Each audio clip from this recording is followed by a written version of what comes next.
मुख्यमंत्री फडणवीसांनी साधला कसपटेंशी संवाद. आरोपींना धडा शिकवल्याशिवाय शांत बसणार नाही. वैष्णवीला नक्की न्याय देऊ, मुख्यमंत्र्यांनी दिला शब्द. उपमुख्यमंत्री अजित पवारांनी घेतली कसपटे कुटुंबाची भेट. आरोपींविरोधात कठोरात कठोर कारवाईचं आश्वासन. तर निलेश चव्हाणलाही लवकरात लवकर शोधणार.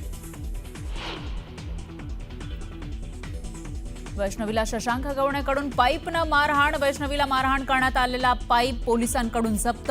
आतापर्यंत 12 जणांच्या साक्षी नोंदवल्या.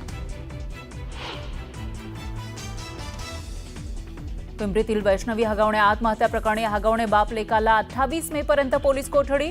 राजेंद्र आणि सुशील हगवणेचा 5 दिवस पोलीस कोठडीत मुक्काम. वेळेत दिवे लावले असते तर ही वेळ आली नसती. कसपटेंच्या भेटीला आलेल्या चाकणकरांना स्वराज्याच्या धनंजय जाधव यांचा सवाल. तर मयुरीच्या तक्रारीवर आयोगानं कारवाई न केल्याचा रोहिणी खडसेंचा आरोप. सप्टेंबर-ऑक्टोबरमध्ये पालिका निवडणुका होणार. भाजप कार्यकर्त्यांना कामाला लागण्याच्या मुख्यमंत्री फडणवीसांच्या सूचना. मुख्यमंत्री फडणवीसांचा 2 दिवसीय दिल्ली दौरा. नीती आयोग मुख्यमंत्री परिषदेला लावणार हजेरी. 6 जूनचा छत्रपती शिवाजी महाराजांचा राज्याभिषेक सोहळा बंद करावा. संभाजी भिडेंची मागणी. भिडेंच्या वक्तव्याविरोधात मराठा क्रांती मोर्चा आक्रमक. दिसेल तिथं तोंडाला काळं फासण्याचा इशारा. अमरावती सर्कलमधील वन विभागातील वनपरिक्षेत्र अधिकारी यांच्या बदलीसाठी 35 लाख रुपये मागितल्याचं समोर. वनपरिक्षेत्र अधिकाऱ्याची धक्कादायक ऑडिओ क्लिप व्हायरल.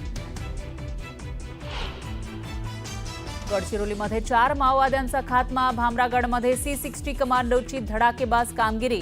घटनास्थळावरून मोठा शस्त्रसाठा जप्त. पाकिस्तानच्या विमानांसाठी भारताचं हवाई क्षेत्र 23 जूनपर्यंत बंद. पाकिस्तानसाठी हवाई क्षेत्र बंद ठेवण्याचा भारताचा निर्णय. आणि अमेरिकेचे राष्ट्राध्यक्ष डोनाल्ड ट्रम्प यांची ॲपलला धमकी. अमेरिकेत आयफोनचं उत्पादन न केल्यास 25% कर लावणार. भारतात किंवा इतरत्र आयफोन न बनवण्याचंही आवाहन.